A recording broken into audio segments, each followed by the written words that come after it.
We had homeless veterans here who were living alongside the river. It was nasty, it was wet, it was cold, lonely. You don't know what your next day is going to be like. You don't know if it's going to be, if you're going to get arrested for trespassing.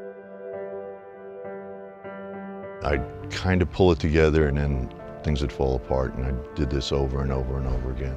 Have no idea how I was going to manage to come up out of the streets.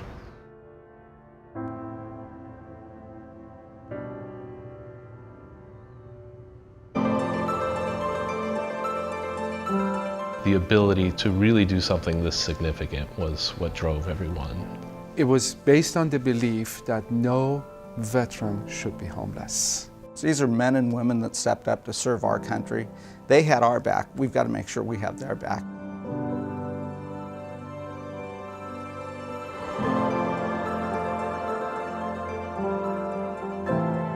Mather Veterans Village is a new, critically needed facility on the former Mather Air Force Base. The group working on this came together about 10 years ago and identified a series of challenges that started with the land. The recession that slowed things down. When you have so much going on across the state. There are pitfalls as you go along, and then you get a piece there and you find that the cost of this may be more, or this funding stream wasn't what we thought, and it requires a lot of effort, persistence. Mercy Housing's role in particular was to help with the visioning of the physical environment and assembling the finance plan.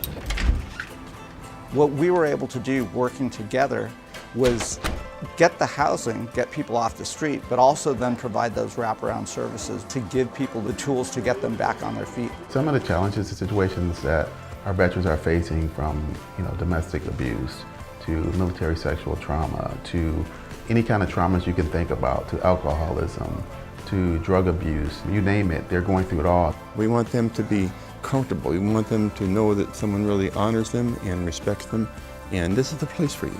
Having a stable home changes everything. Over the course of the 50-year life of this project, we will serve well over 10,000 veterans at this facility.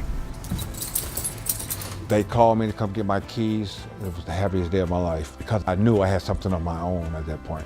We had to work really hard and we had to persevere. And the team, the project team that ultimately brought this to fruition, never gave up. The greatest part of it is to know that it is now home to dozens of veterans, and will be a place that they're safe, secure, their lives are in a much better place. It's the beginning again. They've given me life, which is hope to me.